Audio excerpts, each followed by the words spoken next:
আজকে আমাদের নেত্রী মমতা বন্দ্যোপাধ্যায় নিজের পয়সায় মানে সরকারি পয়সায় ওয়েস্ট বেঙ্গলে তিনি বাসস্থানের ব্যবস্থা করার এই ইতিমধ্যে অন্তত কয়েক লক্ষ বাড়ি ছাড়া পশ্চিমবাংলা কেন্দ্রীয় সরকার অনুদান ছাড়া হয়ে গেছে। 1950 সালের 26শে জানুয়ারি ভারতীয় সংবিধান গৃহীত হওয়ার দিনটিকে স্মরণ করে প্রতি বছর সাধারণতন্ত্র দিবস পালিত হয়। এই দিনটি উদযাপনে দেশের সামরিক শক্তি, সাংস্কৃতিক ঐতিহ্য এবং ঐক্যের চেতনা প্রতিফলিত হয়। সাধারণতন্ত্র দিবসে দেশের বিভিন্ন প্রান্তেও প্রতি বছরের মতো এবছরও কলকাতার রেড রোডে কুচকাওয়াজের আয়োজন করা হয়েছিল। সেই সঙ্গে পালিত হয়েছে শহরের অন্যান্য জায়গাতেও। এদিন পতাকা উত্তোলন করেন বরানগর পৌরসভার ৯ নম্বর ওয়ার্ডের পুরপিতা রামকৃষ্ণ পাল। পাশাপাশি এদিন উপস্থিত ছিলেন বিশিষ্টজনেরা। তিনি জানান, এই দিনটি আমাদের দেশের জন্য মহা গুরুত্বপূর্ণ। এদিন বরেণ্যদের স্মরণ করে দিনের শুরুটা করেন রামকৃষ্ণ পাল। তবে এই দিনেও কেন্দ্রীয় সরকারকে বিদ্ধে ছাড়েননি তৃণমূলের আদি কংগ্রেস নেতা পুরপিতা রামকৃষ্ণ পাল। পাশাপাশি এদিন উপস্থিত ছিলেন শরণা পাল সহ অন্যান্য বিশিষ্টজনেরা। পাশাপাশি এদিন তার উদ্যোগে আয়োজিত হয়েছিল এক দৌড় প্রতিযোগিতা, যেখানে 8 থেকে 80 সকলেই সামিল হয়েছিলেন। প্রত্যেককে এদিন পুরস্কৃত করেন সকলের কাছের মানুষ, কাজের মানুষ রামকৃষ্ণ পাল। তার এই উদ্যোগকে সাধুবাদ জানিয়েছেন উপস্থিত সকলে। এই নেতাজি পার্কে এক এক করে 20 বছর ধরে এই রিপাবলিক ডে পালন করি। এই দৌড় প্রতিযোগিতা, অঙ্কন প্রতিযোগিতা, তারপর সাংস্কৃতিক অনুষ্ঠান, সবার শেষে যাত্রা। আজকে ছোটো ছোটো ছেলেমেয়েরা, স্কুল কলেজে পড়া ছেলেমেয়েরা দৌড়ে 4 কিলোমিটার অংশগ্রহণ করেছে। তারা কেউ ফার্স্ট, সেকেন্ড, থার্ড হয়েছে। তাদের বিকেলবেলা আমরা পুরস্কৃত করবো। এখন মেডেল দিয়ে তাদের সম্মানিত করবো আমাদের এই কমিটির নেতৃবৃন্দ। আর মহিলাদের মধ্যে 2 জন বেশি পার্টিসিপেন্ট মহিলাদের মধ্যে আমরা পাইনি, তার কারণে ফার্স্ট, সেকেন্ড আমরা নির্দিষ্ট করেছি। তাদের মেডেল দিলাম, বিকেলবেলা পুরস্কৃত করবো। ঠিক 3টের সময় দুপুরবেলায় অঙ্কন প্রতিযোগিতা হবে। মোরাললেস দৃশ্য, ছেলে মেয়ে পার্টিসিপেট করবে। বিচারকের নির্ণয়ে যারা প্রথম, দ্বিতীয়, তৃতীয় হবে বিভিন্ন বিভাগে, আমরা তাদেরও আমরা পুরস্কৃত করব। সর্বোপরি বিকেলবেলা সাংস্কৃতিক অনুষ্ঠান হবে, আমাদের নেতৃবৃন্দ আসবে, তাদের আমরা মাল্যদানে ভূষিত করব, উত্তরীয় পরিয়ে তাদের সম্মানিত করব, তারা বক্তব্য রাখবেন। তারপরে আমাদের জিমন্যাস্টিক আছে, এই মঞ্চ থেকে হবে। সুরমল দেব তার নেতৃত্বে স্কুলের ছেলেমেয়েরা জিমন্যাস্টিক করবে, দারুণ দেখার মতো হবে। সর্বোপরি যাত্রাপালা ভৈরব গঙ্গোপাধ্যায়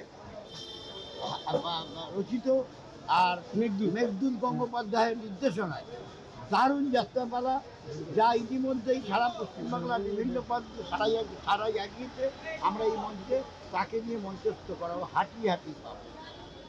সর্বোপরি আজকের এই দিন রিপাবলিক ডে, বাবা সাহেব আম্বেদকর ভারতবর্ষের সংবিধান রচনা করেছিল।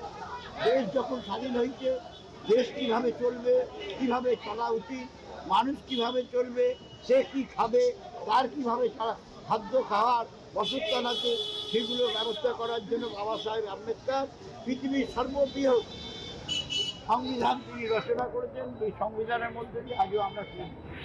কিন্তু এই সংবিধান মাঝে মধ্যে পার্লামেন্টে অ্যামেন্ডমেন্ট, যার ফলে পরিবর্তন হয়, যার মধ্যে দিয়ে আমরা চলি। বাবা সাহেব আম্বেদকরের সংবিধানের যে ধারাই হোক না কেন, সেই ধারাটা একটা আমার মনে আছে, আর্টিকেল 226, খাদ্য, বস্ত্র, বাসস্থান সরকারকে দিতে হবে। আজকে আমাদের নেত্রী মমতা বন্দ্যোপাধ্যায় নিজের পয়সায় মানে সরকারি পয়সায় ওয়েস্ট বেঙ্গলে তিনি বাসস্থানের ব্যবস্থা করার এই ইতিমধ্যে অন্তত কয়েক লক্ষ বাড়ি ছাড়া পশ্চিমবাংলা কেন্দ্রীয় সরকার অনুদান ছাড়া হয়ে গেছে। আর খাদ্য, রেশনের চাল, বিনা পয়সায় বস্ত্র, যখনই কোনো জায়গায় ফ্ল্যাট হয় বা কোনো জায়গায় দুর্বিষীয় ব্যবস্থা জীবনযাপন হয়, সেখানে সরকারের লোকেরা পৌঁছে গিয়ে তাদের জামা কাপড় থেকে আরম্ভ করে সব কিছু দেওয়ার ব্যবস্থা। অর্থাৎ পশ্চিমবাংলায় এই সংবিধানে সর্ববৃহৎ আমার কাছে যেটা আকৃষ্ট করে আর্টিকেল 226, রাজ্য সরকার সেটা অক্ষরে অক্ষরে প্রতিপালিত করে। আরও সংবিধানে অনেকগুলো ধারা উপধারা আছে। আমার মনে হয় সেক্ষেত্রে কিছু পরিবর্ধন করা উচিত। নইলে পরে কিছু লোককে বাঁধনের মধ্যে না আনলে উশৃঙ্খলতার পর্যায়ে এসে পৌঁছেছে। কারণ আমাদের দেশ তো সেকুলার দেশ, এখানে হিন্দু থাকবো, মুসলমান থাকবো, খ্রিস্টান থাকবো, ইসলাম থাকবো, সব মিলেই থাকবো। Bureau report, channel 10।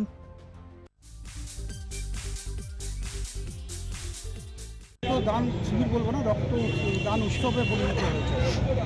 হাজারে হাজারে লোক এখানে উপস্থিত, খালি কম্বল নিতে না, তার সাথে রক্ত দিতেও বছরভর খেলাধুলার পাশাপাশি সামাজিক দায়বদ্ধতা পালনেও নজির গড়ল মল্লিক বয়েজ স্পোর্টিং ক্লাব। ক্লাবের পরিচালনায় সম্প্রতি আয়োজিত হয়েছিল এক বিশাল স্বেচ্ছায় রক্তদান শিবিরের। তবে কেবল রক্তদানই নয়, এদিন একই ছাদের তলায় বিনামূল্যে চক্ষু পরীক্ষা এবং সাধারণ মানুষের স্বাস্থ্য পরীক্ষা শিবিরেরও আয়োজন করা হয়েছিল। এদিন এই ক্লাবের পক্ষ থেকে স্থানীয় এবং দুস্থ অভাবী মানুষদের হাতে তুলে দেওয়া হয় শীতবস্ত্র।